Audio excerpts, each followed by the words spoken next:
A man who was blind and was miraculously healed once said that God doesn't listen to sinners, that he only listens to those who worship him and does his will.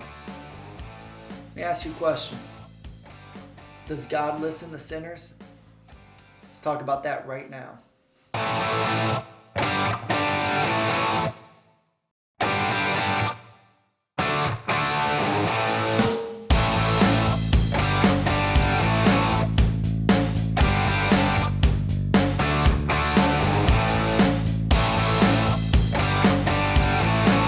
Last night, my wife and I were at the house of a family, and we brought our 3-year-old along, and they had a couple kids, and throughout the night, they were playing in the back bedroom, and at one point, I could hear one of the children cry out, "Daddy!"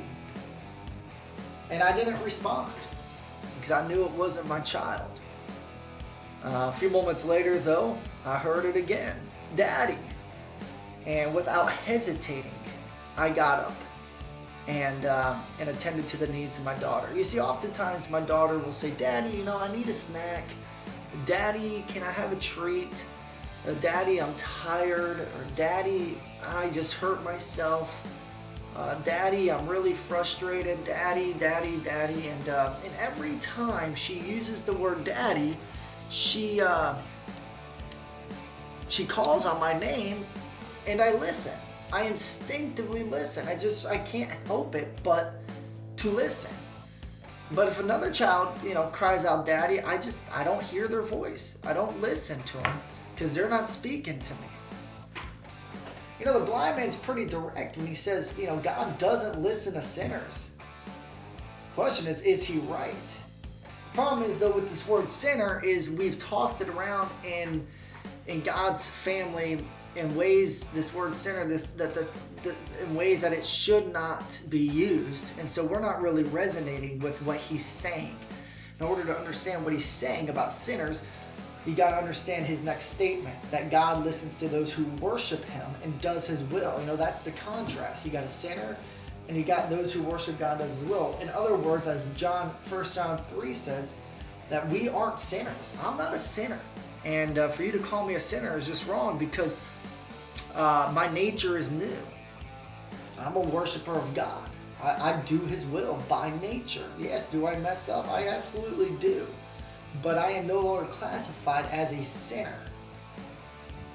So there's one pretty obvious reason as to why God doesn't hear the cries of sinners.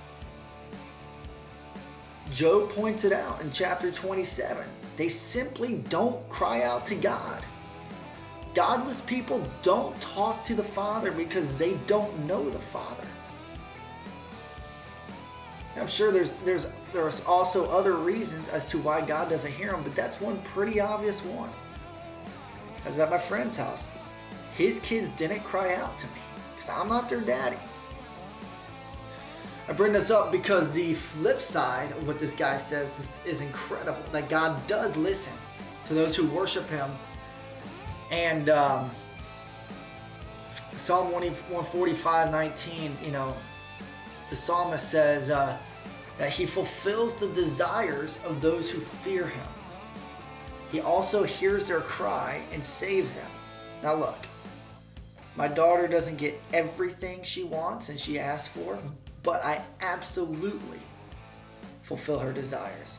When we rub noses together, when we have tickle fights, when we swing together at the park, and even at times when I give her treats and snacks because she asked for them. I'm fulfilling her utmost desire, and that's to be loved and to be cherished and to know that her Father accepts her. And we'll learn more about this at Midtown this week. I invite you to come out and join me in this journey as I dig up more truths about God and our relationship with him.